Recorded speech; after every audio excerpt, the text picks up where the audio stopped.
It's my pleasure to introduce Joy Hogge, who is going to be giving a family-driven practice training tonight. Um, and Nadine, if you want to stop screen sharing and let Joy screen share, I know you've got to go to another meeting. Appreciate your work tonight. Joy has been the executive director of Families as Allies since 2011. Um, and now she is transitioning out of that role. Before she was with Families as Allies, she stayed home with her son for 11 years. He had special health care needs and social emotional challenges from infancy, although at the time she didn't realize he had those social emotional challenges and how those interacted with his health care needs. And she has a psychology background. So when she went through her psychology training, it was really focused. People were just starting to realize how important infancy is and how to support babies and young children. She is very grateful as a psychologist and even more as a mom that there is so much more awareness and knowledge now. Joy loves the Early Childhood Development Coalition and the way it brings all of us and our knowledge and support together to help children and each other. She loves that there's no judgment in the ECDC and that all expertise is valued, especially those who have lived expertise as parents and others raising young children. And we will be recording, we are recording, but if there's something that you end up sharing, if we discussed during the training that you'd rather not have recorded, just reach out to me and I can edit that part out. And before Joy begins, we're going to ask you to take a quick pre-test. It is 4 questions long, and then we'll do a post-test at the end, and that'll just kind of help us know how the training is working and what we can improve. And so thank you so much, everybody, and I'll turn it over to you, Joy.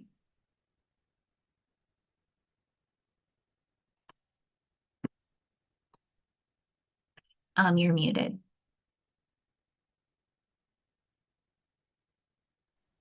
And I did it again. I stayed muted.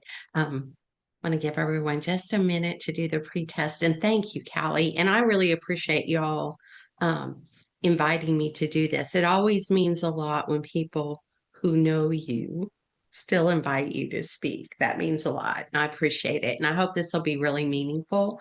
Um, Once the slides are up, it's a little harder for me to see things, but it's fine to ask questions as we go along, and we'll have time at the end for questions too. And you can also put any of your thoughts in the chat. And I'm actually going to be asking you to use the chat a fair bit during this. So we'll go ahead and get started. So what we're talking about tonight is this thing that keeps coming up as family-driven practice. And we're going to talk about what it means and why in the world it matters. And then there's a little information about families as allies at the bottom. I did not catch this. You used to be able to text to join our email list, but if you do want to join our email list, that option we don't have anymore. But you can go to our website, which is on there, and go to the news link. And there's a drop down, and you can subscribe to the Ally, which is our newsletter. So we always like to start off with goals so we know where we're headed and can reflect on the end to see if we went in the direction we said we were going to go. So first, we want to be able to support everyone in being able to describe what this thing that we keep talking about, family-driven practice, actually means. That you'll be able to identify at least 3 practical ways that it matters, because if it doesn't matter and it's not practical, then there's really not a reason to talk about it. And that will all be able to distinguish between family driven practice and other concepts that it can get confused with. And that we'll have a moment or two to discuss implications for policy and practice. So, any thoughts about those? Oh, thank you for putting that in the chat. Okay. And this is a little bit about Families as Allies for those of you who are not familiar with us. So, we are the only statewide organization run by and for families of children with behavioral health and related challenges in Mississippi. So, we support each other as parents and families, extended families, grandparents, others raising children, and work together to make things better for our children. And our vision is that all children will have the opportunity to reach their potential and succeed, And our mission is that families are partners in their children's care. And it's that mission that we'll be talking about tonight because it's very related to family driven practice. And you can see what our core values are. We value every child and family. We value excellence, partnership, and accountability. So you should be able to look at the work of families as allies and see those things reflected.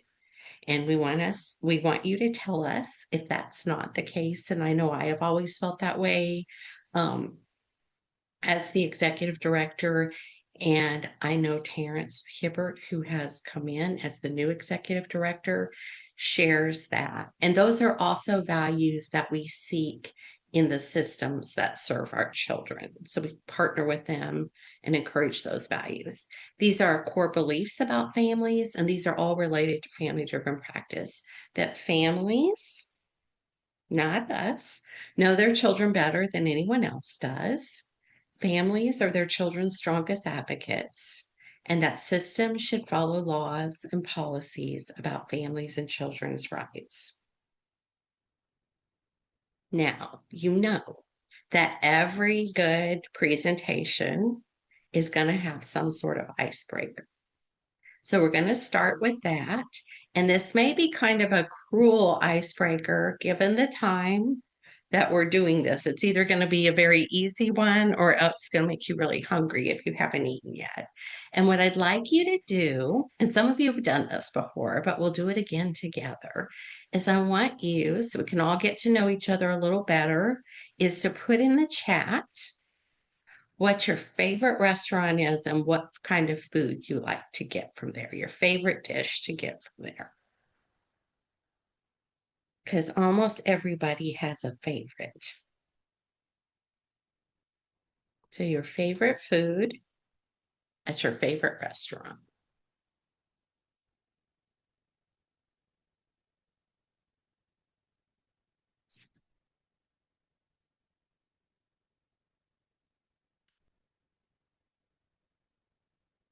And I can't spell.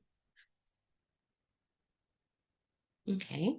So, Chinese restaurant, General Tso.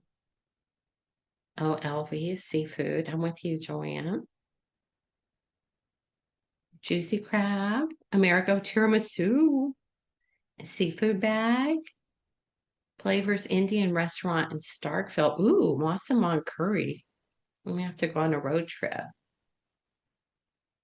Char, I love their butter crunch fried chicken. Is that what it says? Oh, yeah. Oh, husband's crab cakes, Aladdin's or Apple's Mediterranean. Is anybody getting hungry?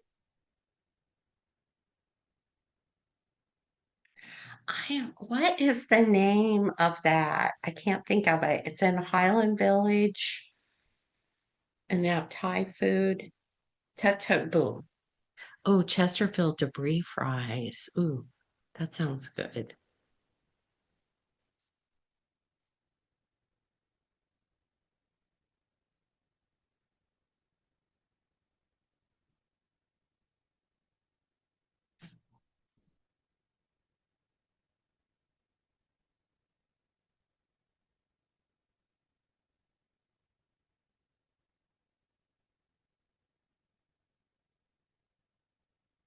Any others?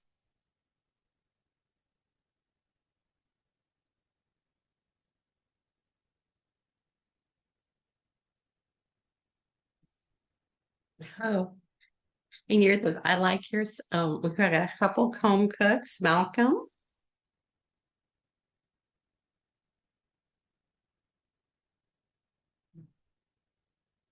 and Nell's husband. Okay. Oh, taste. I've not been there. Pasta and salmon. Okay. Now I want y'all to imagine, and if anybody's still thinking, you can still put it in the chat. I want you to imagine just thinking about all those really good foods, what it would be like if there was a restaurant somewhere that could put all those things together, all those really good foods, including whatever Malcolm can cook and Nell's husband cooks, and could put it on this one menu, and we could go there and you could try somebody else's favorite.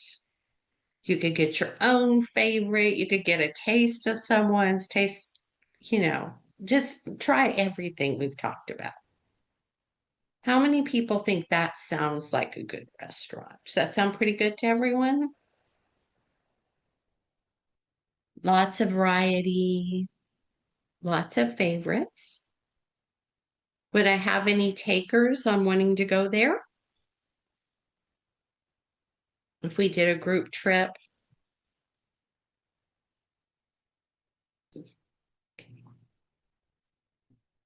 Y'all are very quiet. We may have just made oh, wait, let me check the chat. Yes, okay, we have some. We're ready to go. And maybe we could even go as the ECDC. Now, I want you just to imagine I've told you, okay, I found this restaurant. We can get all this stuff. It's gonna be great. And we decide to walk because it's pretty close. And just imagine we all start walking, but instead of it being easy to get to, like there's some sort of barrier we have to go over, a tree's down, the road's closed.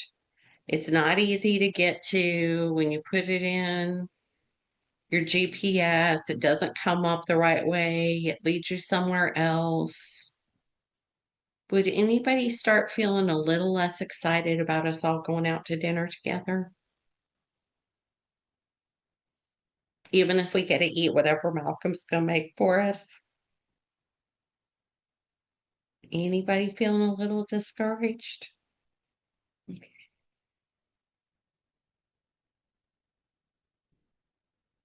Okay, definitely. We're starting to feel like, huh, okay,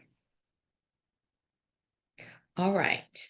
Now, let's just say we're like, well, hey, we're the ECDC. We're going to hang together. We're going to get over this wall. We're going to get to wherever we're going because we're going to get all this really good food. And we go in and we are trying to get in the door and we find out, maybe we went after this meeting, that this really wonderful restaurant that we're starving for, that's supposed to have all this really good food and that we had to climb over a wall to get to, is only open from 3 to 5 Monday through Thursday. How do you think we might start to feel?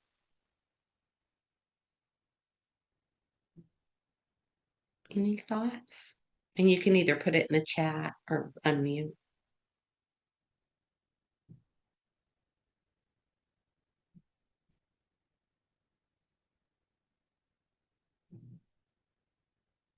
Anybody start? Okay, sorry. I say put it in the chat, then I don't look at the chat. I need prompting. Okay, discouraged. Malcolm's ready to find a new restaurant. Discouraged, disappointed, overwhelmed, stressed out. Yes, very real feelings, very understandable feelings. Hopeless, maybe hopeless enough that it's like, I'm not even going to go. So we might lose some people. Some people, I don't want to do this.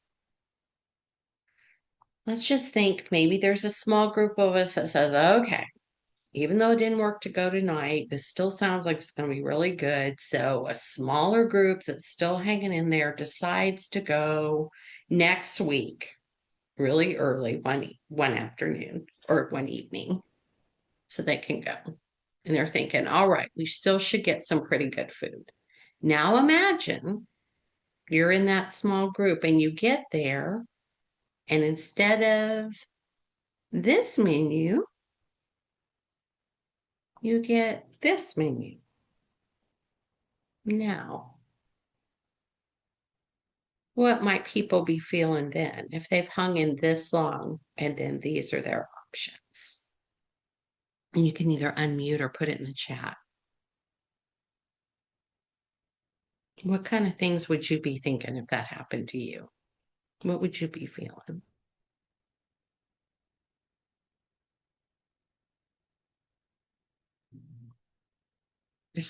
Hot dogs, so it might be okay, confused, like what in the world is going on? Forget about it. I'm done. Deceived. They didn't tell me the truth. I'm not coming here again. Done. Okay. I think those are all very real. And you start hearing, I mean, there's lots of frustration and all that all along. You start hearing maybe some responses that are a little more angry, a little more definite as people go through this. Okay. All right. All right. For our person, or maybe our people who love hot dogs and say, okay, if I can only get that, I'm going to get it. Just imagine you hang in there and then you get this person as your server. And his first question is, aren't you having some problems at home? Did I hear things weren't going too well between you and your spouse, and maybe your kid's been acting out some? Is that what I heard? Okay. Now, and he does have kind of a judgy look on his face. Just imagine if you had hung in there all that time, gone through the wall, gone back at a different time, decided you were okay with a hot dog, and then got judged. What do you think you'd be feeling at that point?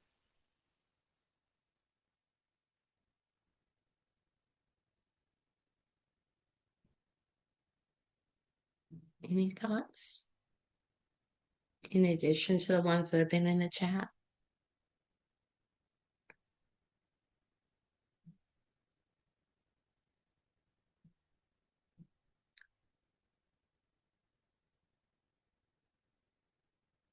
Thoroughly upset, irate, upset and ready to go? Yes.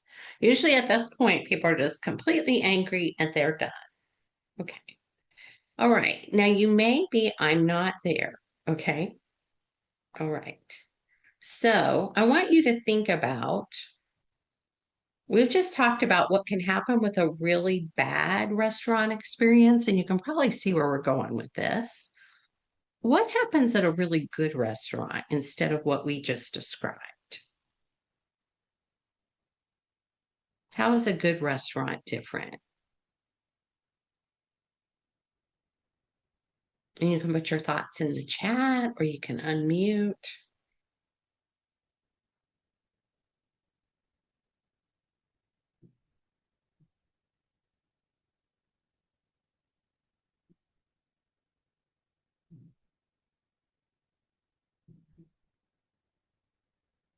Okay, yes, they have great service, quality service. They over deliver lots of options. Absolutely. Good customer service, friendly. So, lots of things about the way they treat you. You can relax and feel like you're being pampered for an evening. It's all about you. Yes. Okay. And you don't have to worry about all those things we just went through. Very good. If you have other thoughts, feel free to put them in, or if I miss any, y'all help me. Okay. So this isn't an exhaustive list, but these are some things that we at Families as Allies came up with that I think reflect some of the same things you did.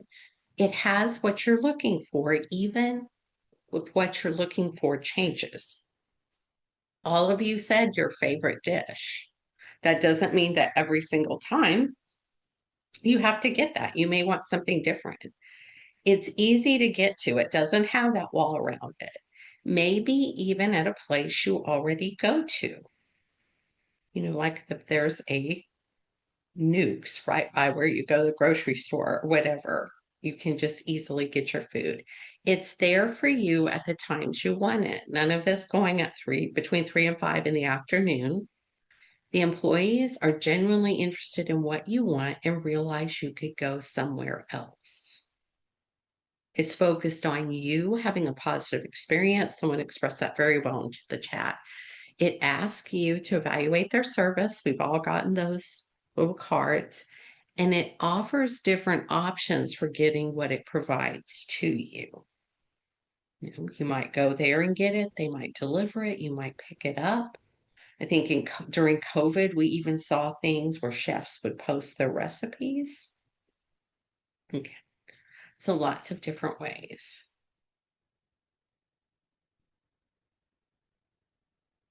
Oh, okay. Did the raffle thing, did that get fixed? Okay, got fixed. Okay.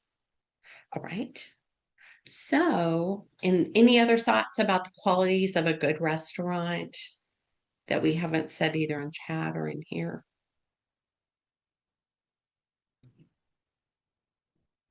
Right. Y'all can probably tell where we're going. Those are the same qualities of what family driven practice is. It's really about that same customer service model of a restaurant, that when what we're doing is family driven, it has what families are looking for, even if what they're looking for changes. Now, how is the only way that you're going to know what a family is looking for? And this isn't a trick question, I promise. You have to talk to them.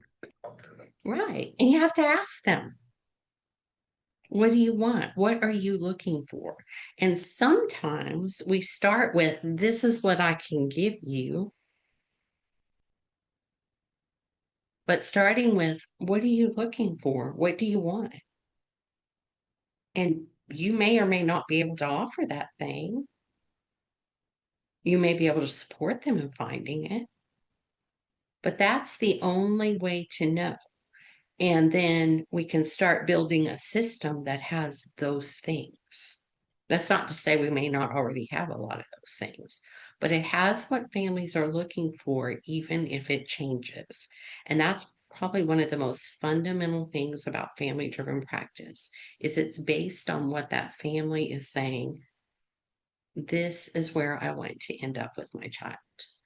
It's easy to get to, maybe even a place you already go to. So supports for families, like especially when we look at things like mental health support, medical support, kids are at they're in childcare a lot, they're at school, having supports where children already are and where their families already are and having them embedded can be really, really helpful. Um, Having them in easily accessible places. We're seeing a lot more integrated care, like with primary care and mental health. That can be really helpful. Um, I know I tell people from the time my son was like 8 till 12, the only reason he had glasses and haircuts was because you could get both at Super Walmart, because they have all those different places that you can go to. And it wasn't that I was resistant to getting him glasses or haircuts. There wasn't time. That was the only way we could do it. So, and then it's there for you at the times you want it. A lot of times, supports for children are offered during the same time their parent might be at work or they might be at school themselves. And just like that restaurant that's open from 3 to 5, that's extremely frustrating when I want this thing that I think you have, but I can't get there at the time you're open. And the employees are genuinely interested in what you want, in what families want, and realize families could go somewhere else. That place is focused on families having a positive experience, that it asks families to evaluate their service and offers different options for getting what it provides to you. We see different options for providing health care. Is it at school? Is it in a doctor's office? Is it in the family's home? The same thing can happen with behavioral health supports. So just thinking of that restaurant analogy and the way it applies to interacting with families helps set the stage for family driven practice. And I love this. Yes, the best way to find out what families want is to ask them, talk to them, and listen. Absolutely. And that is, I have over the years done a fair bit on policy, and that is one of the biggest things that I say at the legislature. And it is not rocket science. It's the best way to find out what people want is to ask them and to ask the people, not to ask the people who think they know the people, but ask the people, what do you want? What would help? All right. Any thoughts about this? Right. I told you that at Families as Allies, we say our mission is that families are partners in their children's care. And sometimes people think that means we go around making families do stuff. Like you gotta be a partner in your child's care. Here, get over here to this table and sign this service plan or whatever. That is not what we're talking about. We're talking about recognizing that families are the primary partner in their children's care and respecting that and making it easier for them to be that and removing the barriers that keep that from happening or make that hard for families to function in that role. And we're going to do one more exercise to kind of get at what this means. And I want you to think about when you're going on a journey in a car, and whether it's going to Kroger, like after this meeting, you have to run and get something, or that's great, Joanne. And I know you do. Um, that you feel the same way about the family's role in education. I know. Um, that whether you're going on a trip later this summer and you have a whole bunch to plan for, I want you to think about, and you can put it in chat. What do you know when you're going on a trip by the time you get to your car? What are some things you know? And again, it's not a trick question. What are those simple things you know about your trip?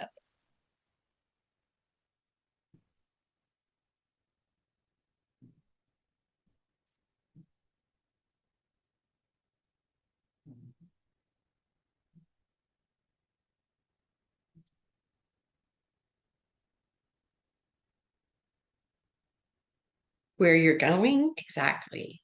Where you're going and how long you'll be there, the destination, time of travel, and what I need to pack. We have a planner. What time we're leaving, where you're going. That's a huge one. Where are we going to go? Where am I going to go? Very much so. And you guys are also kind of talking about the resources you need. What do I need to take? Okay. Any other thoughts? The time,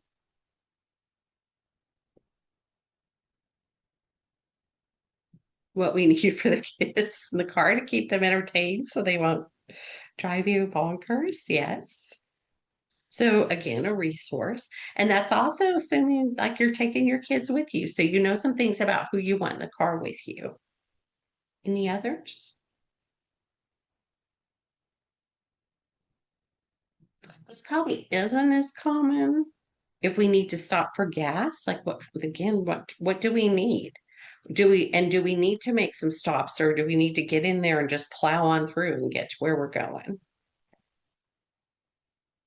Right. Those are all great. So typically people know where they're going, where they want to end up, what kind of route they want to take. Do they want to take a slow, easy route and maybe just go a block or two and rest a little bit and then keep going? Or maybe they want to drive in 2 hour chunks, or maybe they want to drive all the way through. They know who they want to have in the car with them. Susan's taking maybe her grandkids. It's going to have some things to entertain them, but you know who you want in your car. And you know what it's going to take for your journey. And that's really what family driven practice is. It's recognizing that families know where they want to end up. Now, that doesn't mean that they're going to know everything about how to get, yeah, about every step to get there. That's where other people can provide support, but they can say, this is where I want to end up with my child. This is what I want. And I'll just give an answer, like an example from behavioral health. That might mean a family saying, I just want to have a peaceful evening where my child isn't throwing tantrums all the time. That's what they want. That's where they're telling you they want to end up. And sometimes we don't listen to where families are saying they want to end up. And they're like, well, you really need to do all these other things, and there's these bigger issues going on, and you need to take care of this. That's not where they're saying they want to go. They're saying, this is where I want to end up. I want to be able to enjoy an evening at home without my child having temper tantrums. And they may not know, like there might be some sort of intervention that would be really helpful with that. They may not know, oh, well, and I don't even know if this would be an appropriate intervention, but like parent child interaction therapy, that might be really helpful. They're not going to come and say that, but they're going to say, this is where I want to end up. And this is the route I want to take. Like, I don't want to, maybe I really want to do a whole bunch of stuff. Maybe I think a whole lot is going on with my child, and I'm ready to go through all this huge assessment process with them. Or maybe I'm saying I just don't want them to have temper tantrums, and I am exhausted, and I just want some simple techniques to start on that. And a lot of times, what happens is instead of listening to where that family's saying they want to drive their car, we can get way ahead of them and be like, well, let me show you where to go.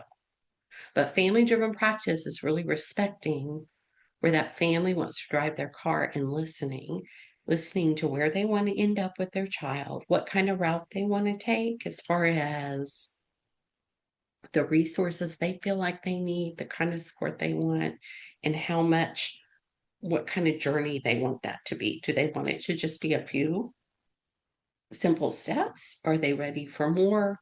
What do they want? And they definitely know who they want in the car with them. And sometimes we assume, well, of course they want us in the car, but that may or may not be true. So that's an important thing to find out too. Where do you want to end up with your child on your journey? What do you feel like you need to get there? And who do you want to take along with you?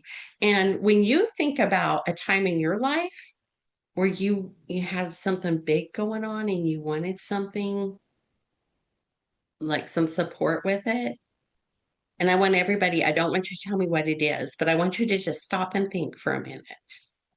Sometime when you were facing something really big and really hard, and I want you to put in the chat who you turn to at those times. So that's like, really, who did you want in your car with you at that time?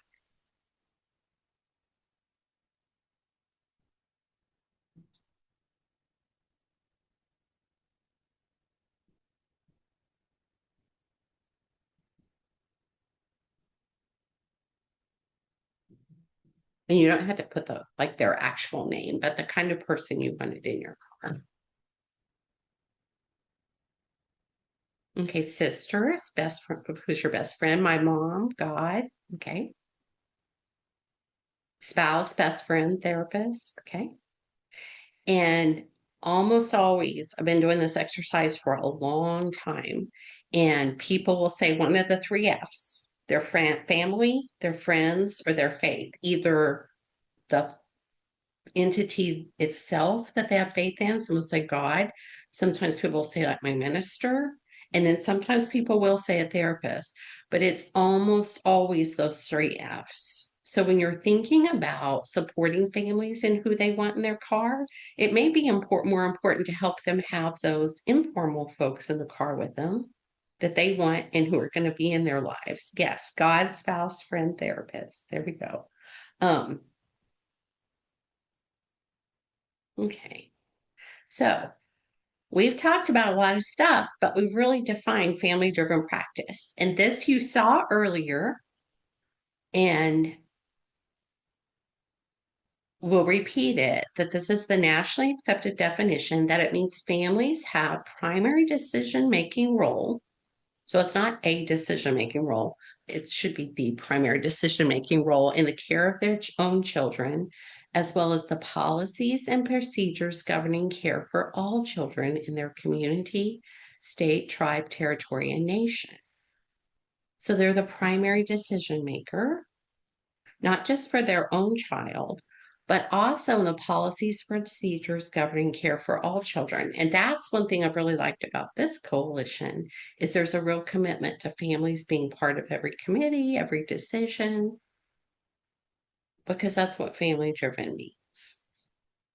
And then you can see what that includes, the bottom of that slide, and we'll share these slides out.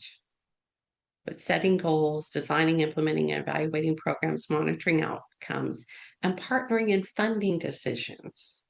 So families helping decide where resources should be spent. And these are,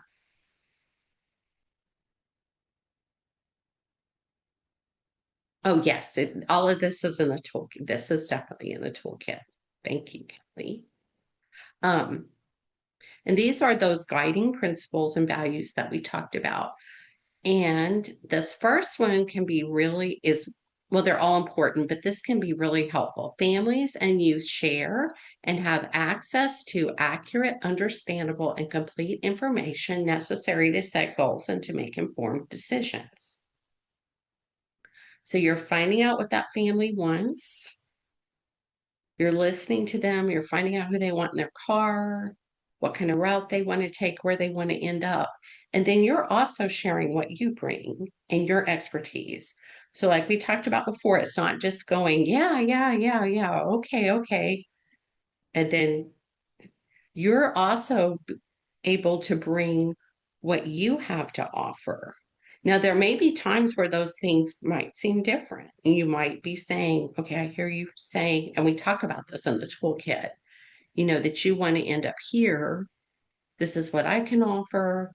Let's see how all that can work together. But that you are always going to be sharing or making sure that they have access to accurate, understandable, and complete information so that they can set goals and make informed decisions.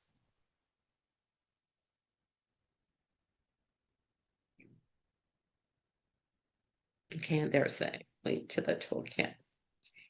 And then there's several other principles, and all this is in the toolkit. I think this is an important thing for us to reflect on. Providers, agencies, and systems take the initiative to change policy and practice from provider driven to family driven, and then to put the resources into being able to do that. Okay. So you might think, why does this even matter? Do y'all have any thoughts about why doing this matters? Or does it matter? And you can put any thoughts you have about why it matters in the chat.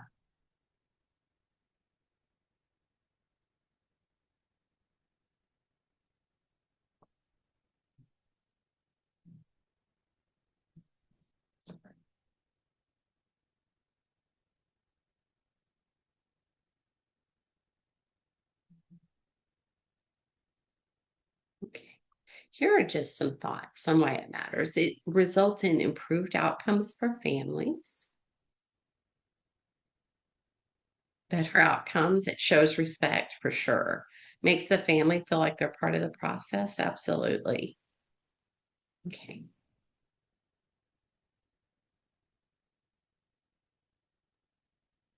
So these are piggybacking on what some of you all said, improved outcomes that are meaningful to families. And remember, we're trying to find out where they want to end up.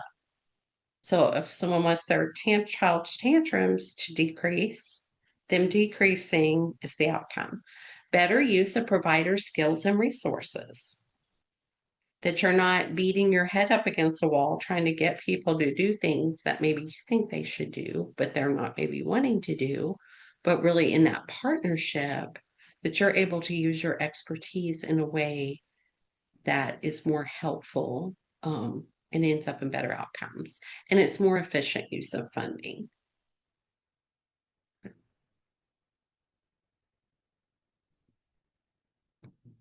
And families, they may be more open to other ideas. Okay. All right. These are some things we're going to talk about briefly as things that can seem like family driven practice, but really aren't. And we all know what it's like to have a phone die. Um, these are things that can seem like family driven practice, but they're not really, is focusing on how much you care about families. Sometimes people think, well, that's, what I'm driven by is how much I care. And that's good. You care about families, but that doesn't mean that you're being family driven because you may not be being guided by what they're saying they want. Also, if you see yourself as the voice for families, because that doesn't really go with them being the voice for themselves and being their child's the one who knows their child the best and their child's strongest advocate. This one can get a little tricky, focusing on family stories rather than their lived experience. This we see when people start hiring families and start maybe doing family peer support. There can be this focus on having families tell their stories and what's happened to them rather than realizing what they're really bringing is that they have an area of expertise that they're bringing, is what they have learned through what they've been through, is their expertise. They have their lived expertise, and you may be bringing your like training and your professional expertise. Efforts to include families that are different from how other groups are included. So that's why on the ECDC, we don't have any like a family advisory council. It's families are integrated into all the groups that we have anyway. So if families are separated out into a group, unless it's something that they themselves have chosen, that can seem family driven, but it cannot actually be a way of separating families. Not offering families the same benefits and preparations that other professionals receive when they do system level work. So we talked about the importance of families directing policy. That means families need to be on committees, they need training for that, they need support for that, they need to be paid for that. And sometimes, and I think we're getting away from this, but people can think, oh, this is great, we're including families, and not realizing you need to pay families for their time and their expertise in those situations, just like you would anyone else. Assuming that a system or provider organization can take on the role that a family run organization plays in a system of care. Organizations that are peer or family run have a different perspective and that kind of lived expertise at a policy level that is not the same as, although every group in a system of care is important, that's a unique voice that that kind of organization brings.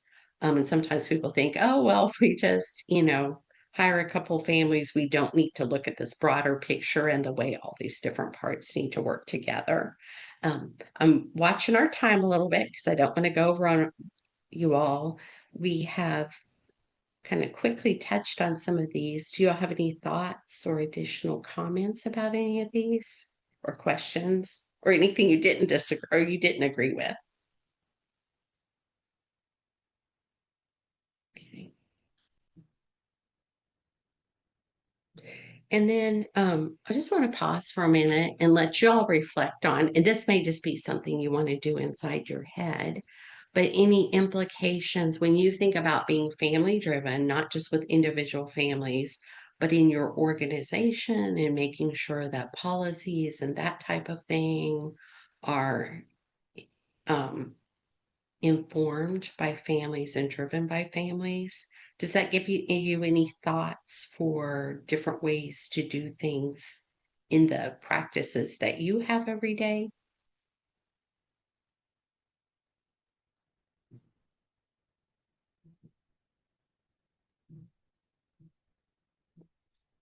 You can either put it in the chat or unmute.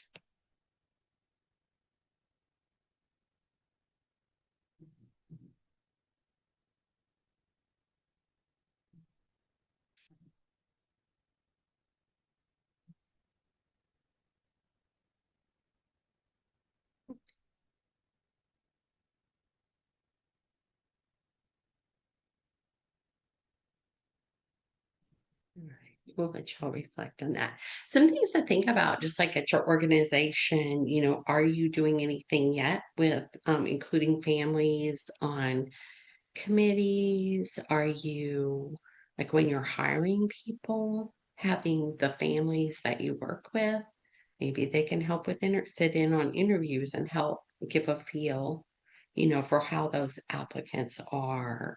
Um, Letting them know, like, if you change something at your organization, say you're changing a form, get family input on it. That has been one of the most telling things I've ever done, because things that I thought sounded very friendly and open came across a totally different way. So those are some types of things you can think about on practice.